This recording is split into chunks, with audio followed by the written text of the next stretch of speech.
haji manungsa urip saka ayam-ayam iki. Atine kang manunggal dening Gusti Allah kang tunggal. Ya ora sae ilmune wong iku tak kalane mangucap lafaz suci kalimat tauhid. La ilaha illallah Muhammadur Rasulullah. Assalamualaikum. Waalaikumsalam. Alhamdulillah. Alhamdulillah.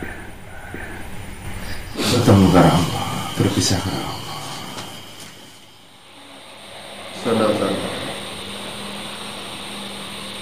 Aku hanya sebagian dari apa yang diciptakan oleh Allah Subhanahu wa Ta'ala. Yang aku berisikan, yakni tentang tumpuan dari yang disebut rukun Islam itu sendiri. Wahai saudaraku, rangkuman dari sebuah perjalanan malam yang disebut sebagai Al-Isra. Surat Al-Isra, ya saudaraku.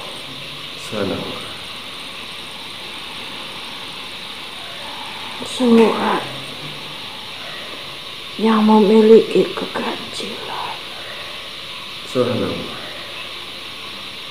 Surat yang berisikan pesan-pesan penting yang dahulunya telah disampaikan kepada Nabi Allah.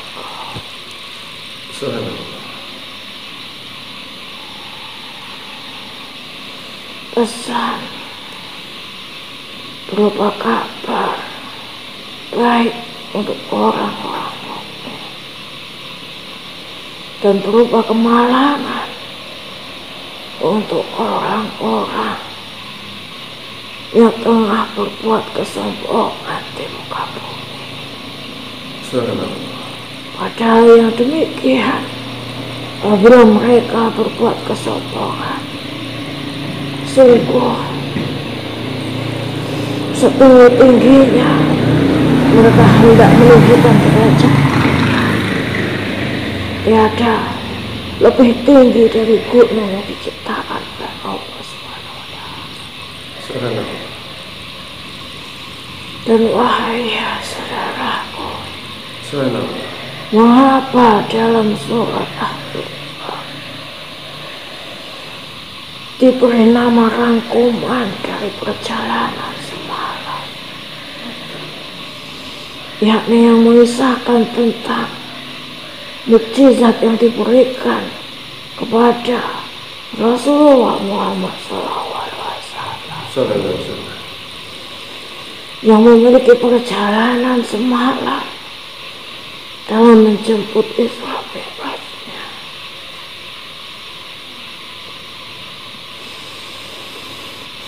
Memiliki perjalanan dari satu tempat ke tempat yang lain dalam waktu yang singkat,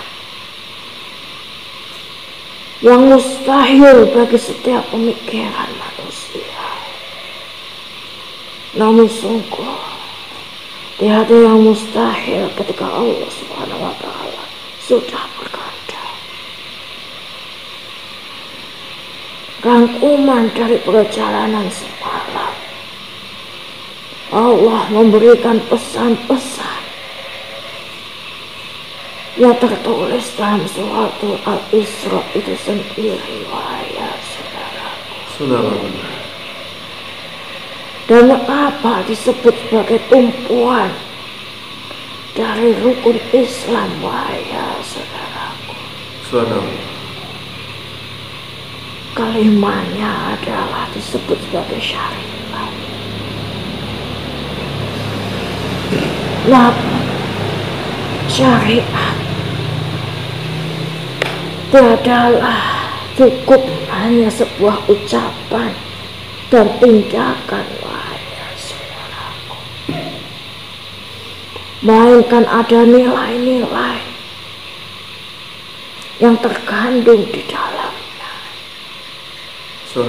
Seseorang mengucapkan syahadat tidak serta-merta hanya sebatas ucapannya, wahai saudaraku, karena sungguhnya letak dari keyakinan itu sendiri ada di dasar hati nurani setiap insan. Mempertanggungjawabkan atas kesaksiannya la ilaha illallah Muhammad Rasul.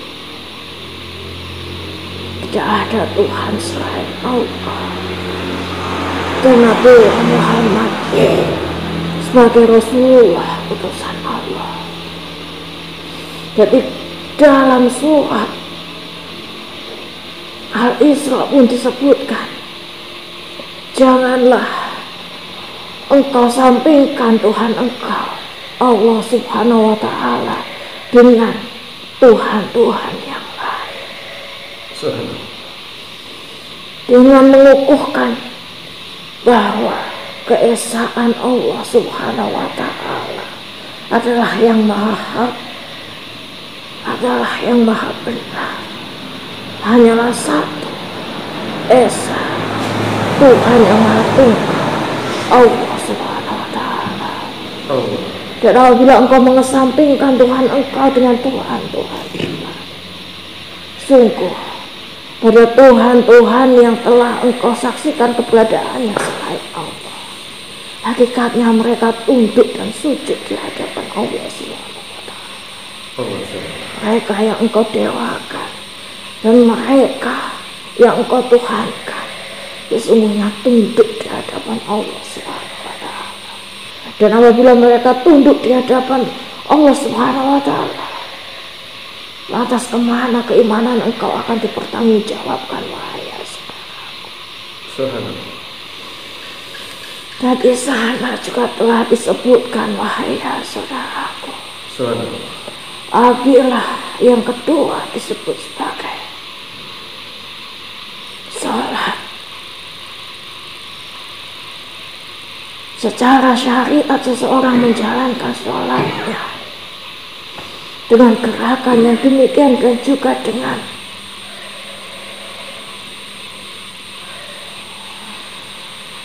kalimat-kalimat yang demikian.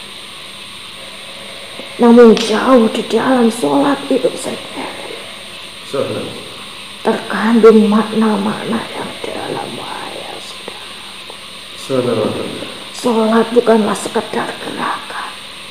Sholat bukanlah sekedar apa yang engkau ucapkan, melainkan sholat adalah pengukuhan engkau kepada Allah subhanahu wa ta'ala. Mengukuhkan keimanan engkau, bersujud menyatu kepada Allah, rukuk yang tunduk kepada Allah subhanahu wa ta'ala. Mengapa engkau sujud? Sujud harus menyentuh bumi, wahai saudaraku, agar engkau ingat kemana engkau akan dikembalikan nantinya dan dari mana sesungguhnya engkau berasal, wahai saudaraku. Dan engkau gemakan Allahu Akbar, Allahu Akbar, Allahu Akbar berulang kali,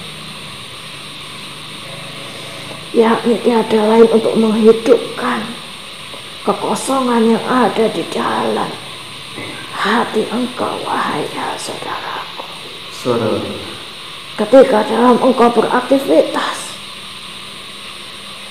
semasa siang dan semasa malam, tentu engkau memiliki kelemahannya, wahai saudaraku. Engkau adalah manusia yang tidak luput dari kelalaian. Dan kelalaian itu akan menciptakan kekosongan di dalam hati nurani engkau. Dan untuk menghidupkan kekosongan itu, maka kalimat-kalimat seruan Allah Akbar, Allah Akbar yang akan membantu engkau untuk mengingat kepada Tuhan engkau, Allah subhanahu wa ta'ala.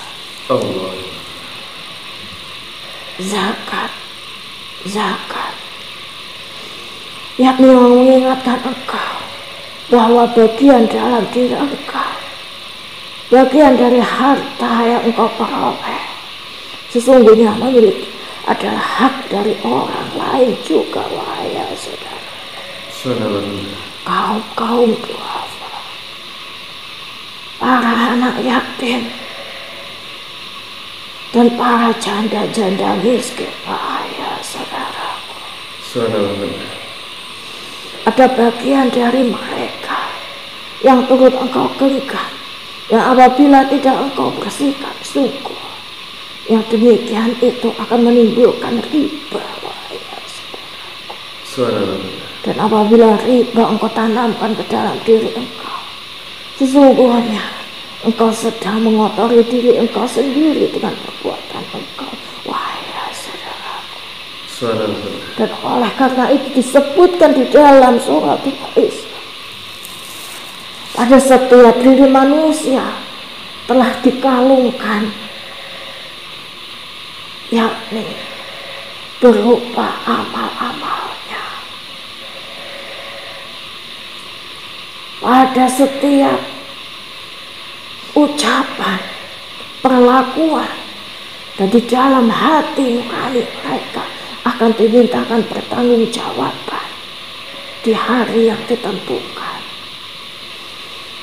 di mana setiap apa yang dikalungkan pada mereka akan berujar dengan sendirinya, wahai saudaraku, akan berkata dan akan bersaksi atas setiap perbuatan engkau sendiri, wahai saudaraku.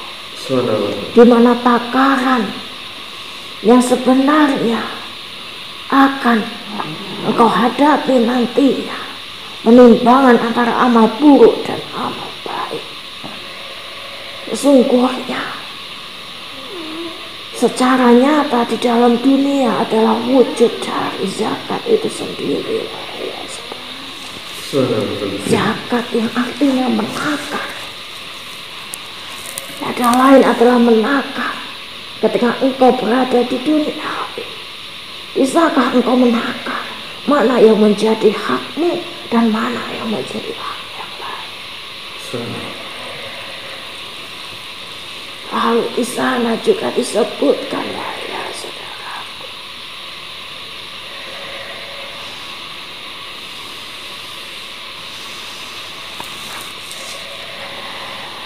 yakni dari rukun Islam yang lain,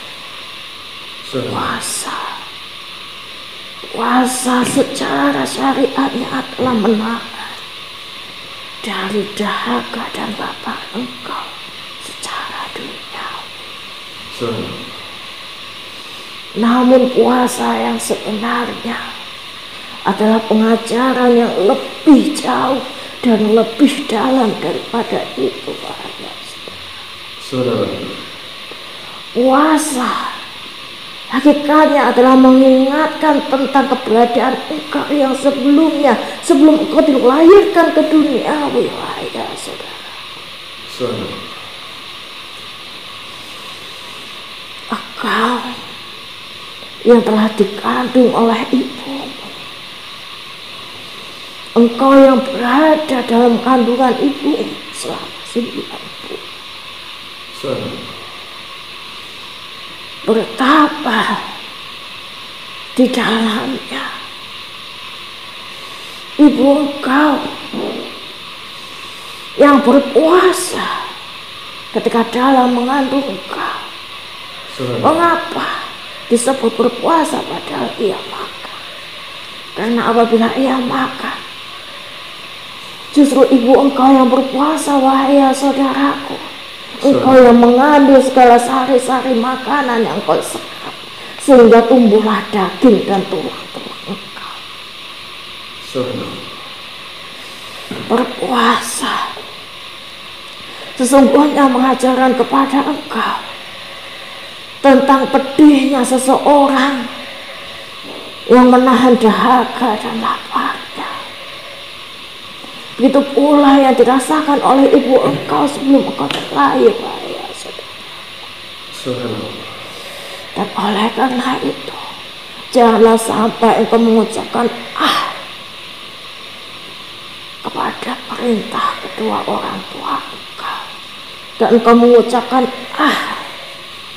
menggampangkan atas apa yang menjadi permintaan kedua orang tua engkau, padahal yang sejatinya permintaan dan juga perintahnya tidak menyalahi dari agama Allah Subhanahu wa ta'ala. Dan apabila engkau tidak bisa menunaikannya, cukuplah engkau menolaknya dengan cara yang halus. Cukuplah engkau menolaknya dengan cara yang lemah lembut, dengan ucapan yang lemah lembut. Dan berbaik hatilah kepada kedua orang tua engkau. Berbuatlah baik kepada kedua orang tua engkau. Karena sesungguhnya dalam mendidik engkau, sebelum engkau terlahir hingga engkau terlahir sampai engkau dewasa, telah ditunaikan kewajiban mereka melalui perjuangan mereka di dunia. Wahai ya saudaraku, jerih payahnya tetes keringat dari bapak dan ibu engkau tidak terhingga, wahai ya saudaraku.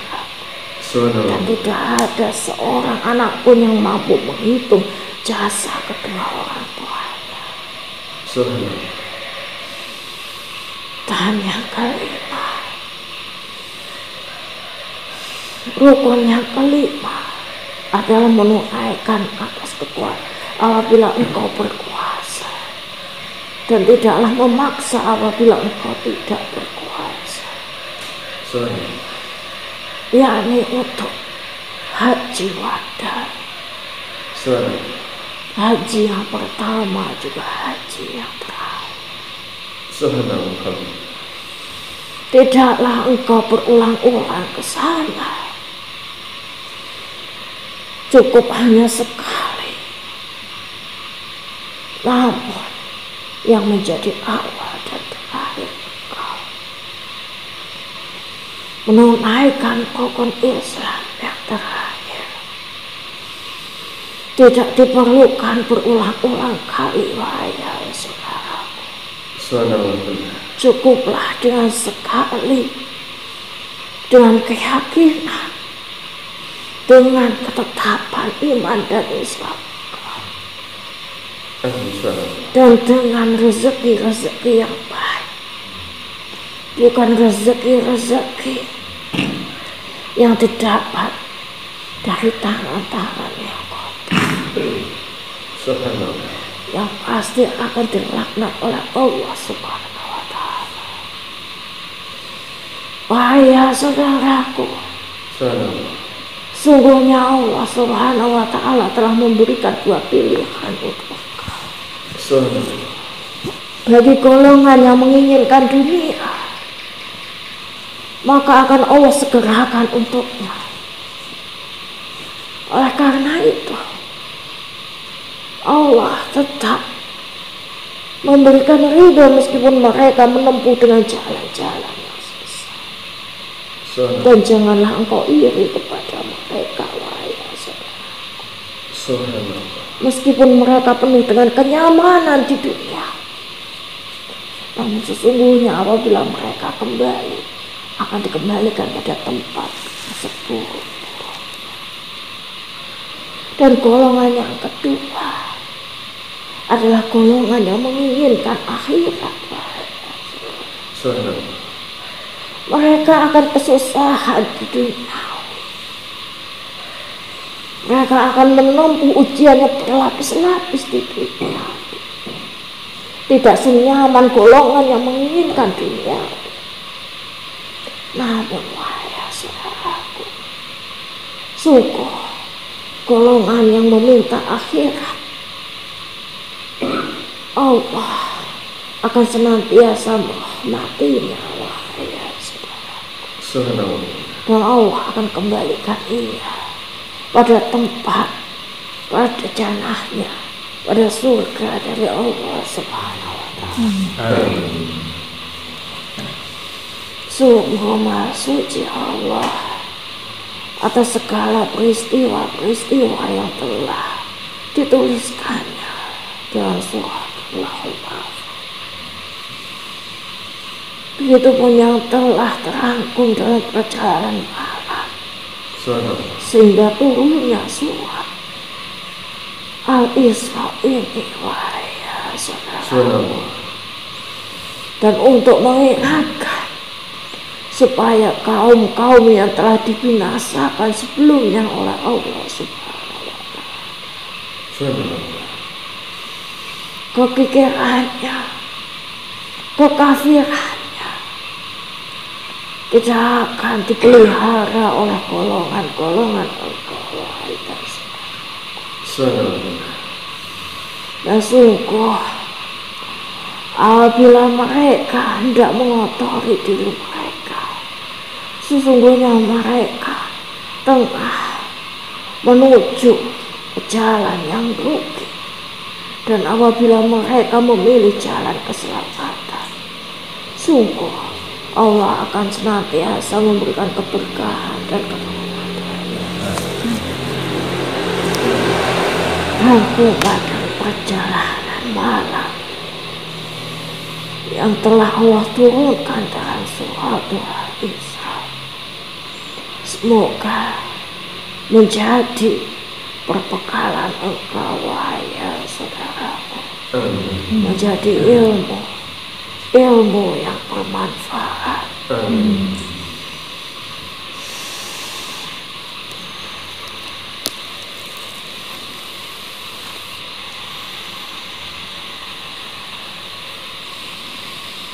Assalamualaikum warahmatullahi wabarakatuh.